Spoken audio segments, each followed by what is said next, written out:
Hello my dear learners, बिल्कुल एक नए वीडियो में आप सभी को स्वागत करता हूं। और यह जो वीडियो है क्लास 11 के स्टूडेंट के लिए है। सब्जेक्ट हो रहा है पॉलिटिकल साइंस और चैप्टर हो रहा है 3, यानी पॉलिटिकल साइंस के चैप्टर नंबर 3 को हम लोग आज डिस्कस करेंगे। ये वीडियो हिंदी और इंग्लिश दोनों मीडियम के स्टूडेंट के लिए होगा। और जो चैप्टर 3 है फॉर्म्स ऑफ गवर्नमेंट यानी सरकार का स्वरूप, इसके हम लोग 6 मार्क्स वाले प्रश्न और उत्तर को देखेंगे।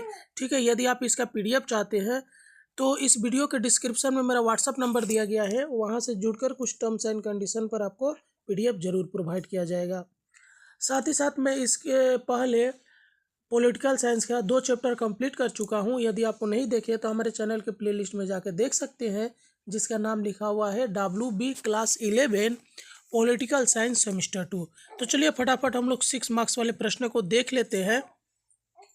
यह चैप्टर 3 का पार्ट 2 वीडियो है। तो चलिए देख लेते हैं हमारे 6 मार्क्स वाले प्रश्न को। पहला क्वेश्चन है, explain the key difference between the democracy and authoritarianism focusing on political participation and individual rights, यानी लोकतंत्र और सत्तावाद के बीच मुख्य अंतर की व्याख्या करें, विशेषकर राजनीतिक भागीदारी और व्यक्तिगत अधिकारों पर ध्यान केंद्रित करते हुए। चलिए देख लीजिए, इंग्लिश मीडियम वाले देख लेंगे, हिंदी मीडियम में मैं डिस्कस करूंगा। चलिए, आपका क्या दिया है कि लोकतंत्र और सत्तावाद दो अलग अलग प्रकार के शासन का प्रतिनिधित्व करते हैं, जिनका शासन और शक्ति के प्रति दृष्टिकोण मौलिक रूप से भिन्न होता है। अगला देखिए, ये आपका पहले इंग्लिश में लिखा हुआ है, उसी का ट्रांसलेशन हिंदी में है नीचे में। लोकतंत्र में नागरिक राजनीतिक प्रक्रिया में सक्रिय रूप से भाग लेते हैं, मुख्य रूप से स्वतंत्र और निष्पक्ष चुनावों में मतदान के माध्यम से उनके पास राजनीतिक दलों का गठन करने, राय व्यक्त करने और सरकारी निर्णयों को प्रभावित करने का अधिकार है। यह राजनीतिक भागीदारी लोकतांत्रिक शासन का एक महत्वपूर्ण स्तंभ है, यह सुनिश्चित करते हुए कि सरकार जनता के प्रति जवाबदेह है। चलिए ये देख लीजिए कि इसके विपरीत सत्तावाद राजनीतिक भागीदारी को सीमित करता है। चुनाव यदि होते हैं तो अक्सर न तो स्वतंत्र होते हैं और न ही निष्पक्ष। सत्ता एक एकल नेता या छोटे समूह के हाथों में केंद्रित होती है और विपक्ष को सामान्यतः दबा दिया जाता है। नागरिकों का सरकारी नीतियों और निर्णयों पर न्यूनतम प्रभाव होता है और असहमति को अक्सर गंभीर परिणामों का सामना करना पड़ता है। आगे देखिए कि लोकतंत्र व्यक्तिगत अधिकारों की गारंटी देता है, जैसा कि बोलने की स्वतंत्रता, सभा की स्वतंत्रता और प्रेस की स्वतंत्रता। यह अधिकार संविधान द्वारा सुरक्षित है और न्यायपालिका जैसी स्वतंत्र संस्थाओं द्वारा लागू किए जाते हैं। आगे देखिए, एक सत्तावादी प्रणाली में व्यक्तिगत अधिकार अक्सर प्रतिबंधित होते हैं। सरकार मीडिया को नियंत्रित करती है, विपक्षी आवाज़ों को सेंसर करती है और नागरिक स्वतंत्रताओं को सीमित करती है। राजनीतिक विपक्ष को अक्सर कठोरता से दबा दिया जाता है और लोग निरंतर निगरानी में रहते हैं। इस प्रकार लोकतंत्र व्यक्तिगत स्वतंत्रताओं और सक्रिय राजनीतिक भागीदारी को बढ़ावा देता है, जबकि सत्तावाद शक्ति को केंद्रीकरण करता है और दोनों को सीमित करता है। चलिए अगला क्वेश्चन देखिए, discuss the role of media in a democratic system compare to its role in an authoritarian regime, यानी एक लोकतांत्रिक प्रणाली में मीडिया की भूमिका की तुलना सत्तावादी शासन में इसकी भूमिका से करें। देख लीजिए उत्तर, यानी पहले इंग्लिश लिखा हुआ है, उसके बाद उसके ठीक नीचे हिंदी लिखा हुआ है। क्या है, एक लोकतंत्र और एक सत्तावादी शासन में मीडिया की भूमिका काफ़ी भिन्न है, जो प्रत्येक शासन प्रणाली की प्रकृति को दर्शाती है। देखिए लोकतंत्र में मीडिया चौथे स्तंभ के रूप में कार्य करता है। सरकार की पारदर्शिता और जवाबदेही सुनिश्चित करता है। यह एक प्रहरी के रूप में कार्य करता है। भ्रष्टाचार, अक्षम्यता और गलतियों की जांच करता है और उन्हें उजागर करता है। मीडिया नागरिकों को सूचित करने, सार्वजनिक बहस करने को बढ़ावा देने और स्वतंत्र अभिव्यक्ति के लिए एक वातावरण बनाने में महत्वपूर्ण भूमिका निभाता है। पत्रकार सेंसरशिप के डर के बिना कार्य करते हैं और विभिन्न दृष्टिकोणों की अनुमति और प्रोत्साहन दिया जाता है। स्वतंत्र मीडिया नागरिकों को सूचित राजनीतिक निर्णय लेने के लिए आवश्यक जानकारी प्रदान करता है, विशेषकर चुनावों के दौरान। चलिए आगे देखिए। एक सत्तावादी शासन में मीडिया अक्सर राज्य द्वारा नियंत्रित होता है। इसकी प्राथमिक भूमिका सरकार के एजेंडे का समर्थन और प्रचार करना है। स्वतंत्र पत्रकारिता को कड़ा प्रतिबंधित किया जाता है या यह अस्तित्व में नहीं होती और मीडिया को सरकार की प्रचार मशीन के रूप में उपयोग किया जाता है। समाचार और जानकारी को सेंसर किया जाता है और विपक्षी आवाज़ें चुप कर दी जाती है। मीडिया सरकारी नीतियों या कार्यों पर प्रश्न नहीं उठाता है और सार्वजनिक बहस या आलोचना के लिए बहुत कम जगह होती है। इसके बजाय मीडिया स्थिति को बनाए रखने और असहमति को दबाने की सेवा करता है। इस प्रकार जबकि लोकतंत्र में मीडिया स्वतंत्र है और शक्ति पर एक जांच के रूप में कार्य करता है। सत्तावादी शासन में यह राज्य का नियंत्रित उपकरण होता है। चलिए अगला क्वेश्चन देखिए। What are the main characteristics of totalitarianism and how does it differ from other forms of government? तो सर्वसत्ता की मुख्य विशेषताएं क्या है और यह अन्य शासन प्रणालियों से कैसे भिन्न है?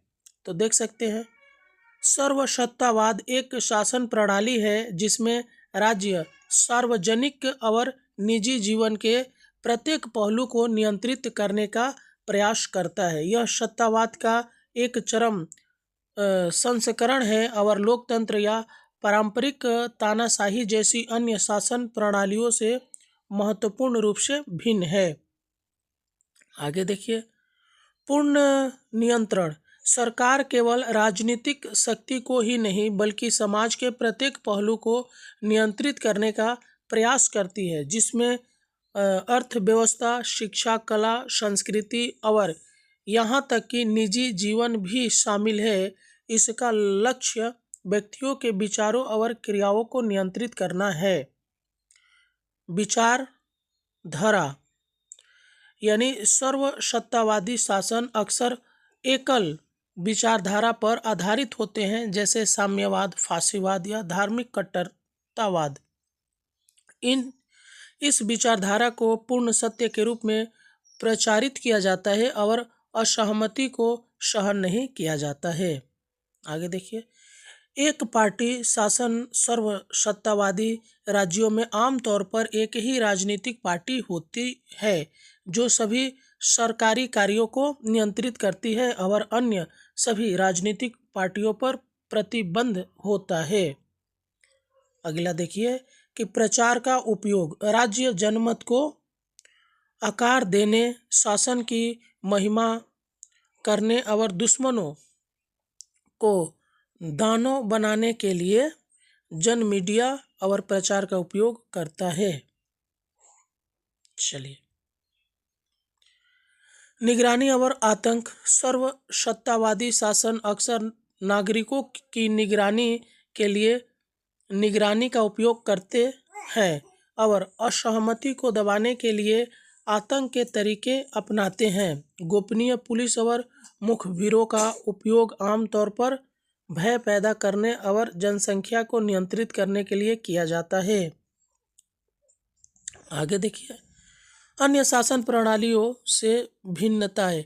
लोकतंत्र व्यक्तिवाद, अधिकारों, राजनीतिक भागीदारी और स्वतंत्र प्रेस पर जोर देता है, जबकि सर्वसत्तावाद असहमति को दबाता है और जीवन के प्रत्येक पहलू को नियंत्रित करता है। सत्तावाद कुछ व्यक्तिगत स्वतंत्रताओं और सीमित राजनीतिक बहुलता की अनुमति दे सकता है, जबकि सर्वसत्तावाद पूर्ण नियंत्रण की कोशिश करता है और किसी भी प्रकार के विपक्ष को समाप्त करता है। चलिए अगला क्वेश्चन देखिए कि analyse the importance of individual rights in a democracy and the consequences of their absence in authoritarian regimes. यानी लोकतंत्र में व्यक्तिगत अधिकारों के महत्व का विश्लेषण करें और सत्तावादी शासन में उनके अभाव के परिणामों को बताएं। अगला देखिए चलिए। तो व्यक्तिगत अधिकार लोकतंत्र के संचालन के लिए मौलिक हैं। वे सुनिश्चित करते हैं कि नागरिकों के पास स्वतंत्र स्वयं को व्यक्त करने, राजनीतिक प्रक्रियाओं में भाग लेने और दमन के भय के बिना जीने की स्वतंत्रता हो। आगे, अभिव्यक्ति की स्वतंत्रता। नागरिक अपनी राय व्यक्त कर सकते हैं, सरकार की आलोचना कर सकते हैं और सार्वजनिक विचार विमर्श में योगदान कर सकते हैं, जो खुले बहस और संवाद की संस्कृति को बढ़ावा देता है। राजनीतिक भागीदारी। व्यक्तिगत अधिकार नागरिकों को मतदान करने, कार्यालय के लिए खड़े होने और नागरिक गतिविधियों में भाग लेने का अधिकार देते हैं, यह सुनिश्चित करते हुए कि सरकार जनता की इच्छा को दर्शाती है। आगे, दुरुपयोग से सुरक्षा। व्यक्तिगत अधिकार सरकारी अतिक्रमण के खिलाफ कानूनी सुरक्षा प्रदान करते हैं, यह सुनिश्चित करते हुए कि नागरिक यदि उनके अधिकारों का उल्लंघन होता है तो वे न्याय की मांग कर सकते हैं।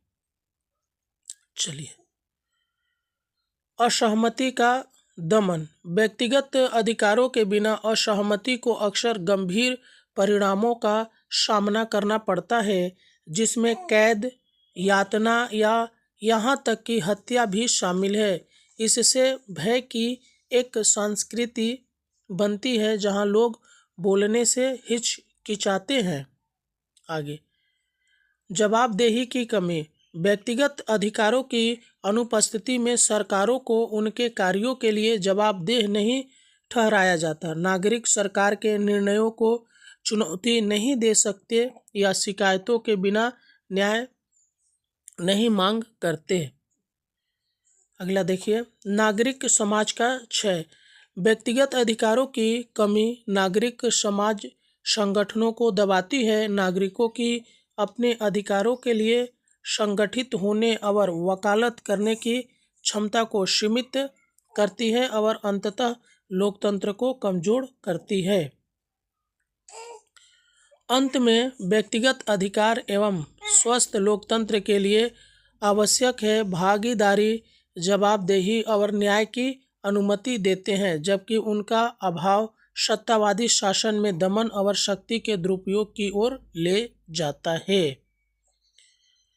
चलिए अगला क्वेश्चन देख लीजिए कि evaluate the significance of elections in a democracy and the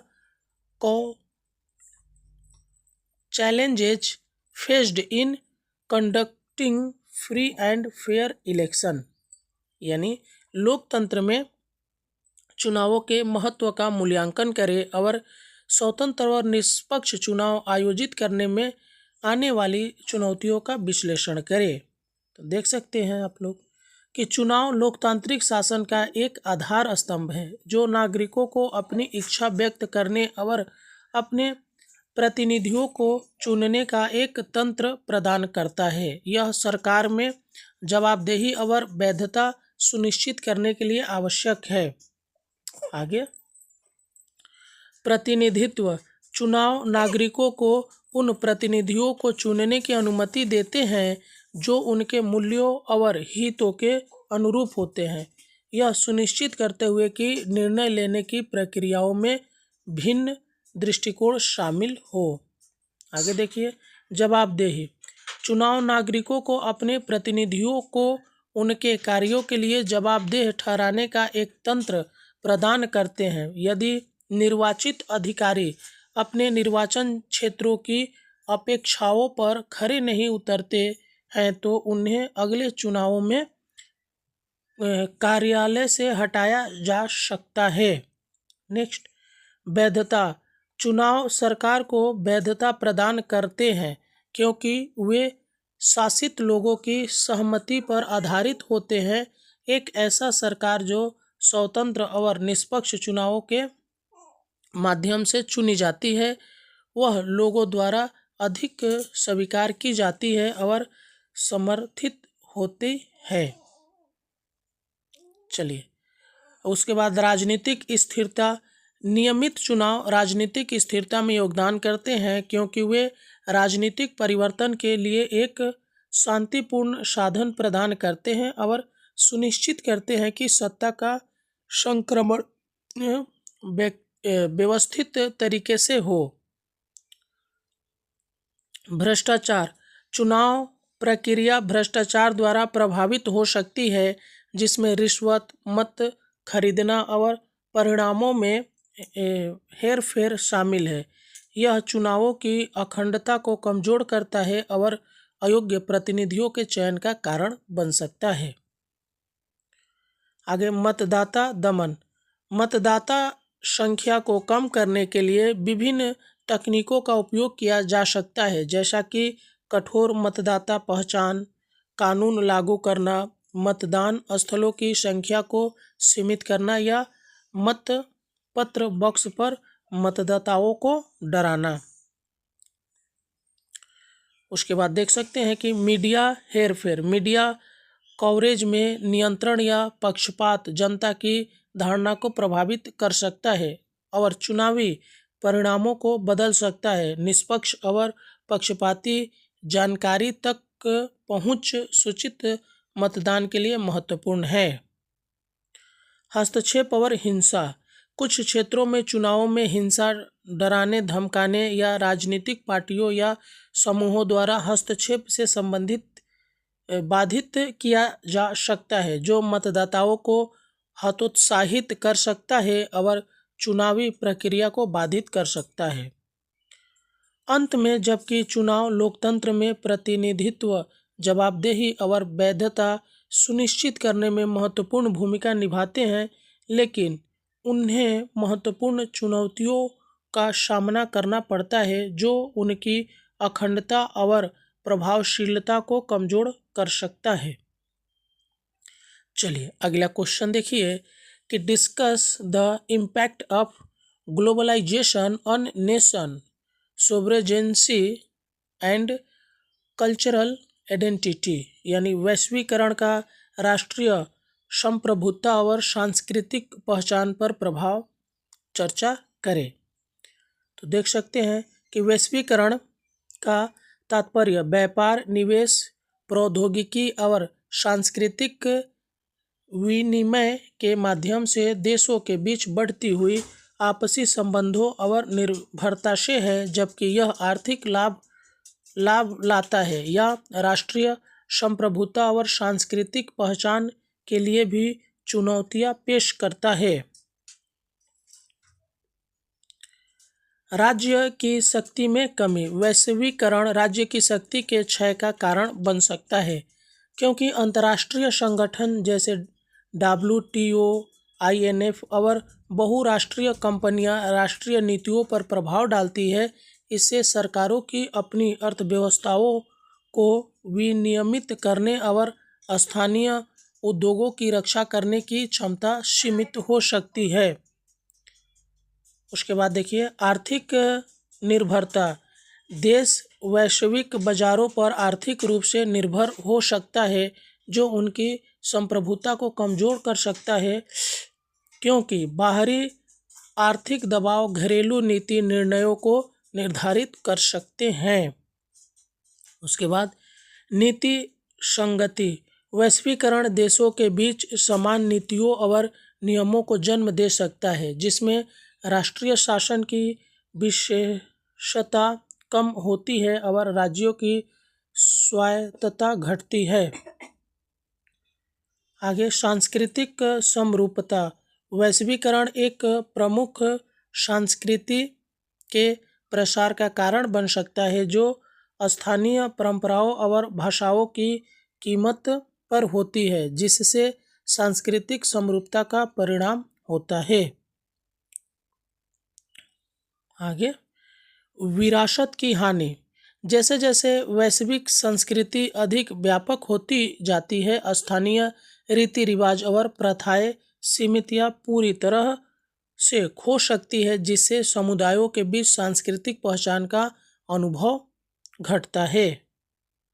आगे देखिए सांस्कृतिक आदान प्रदान और अनुकूलन यानी सकारात्मक पक्ष पर वैश्वीकरण सांस्कृतिक आदान प्रदान को सुविधाजनक बना सकता है, जिससे नए विचारों, प्रथाओं और मूल्यों के परिचय के माध्यम से स्थानीय संस्कृतियों को समृद्ध किया जा सकता है। तो यहाँ पे हमारा जो चैप्टर नंबर 3 है पॉलिटिकल साइंस का वो ख़त्म होता है। चलिए हम लोग चैप्टर नंबर 4 में मिलेंगे। चलिए जय हिंद।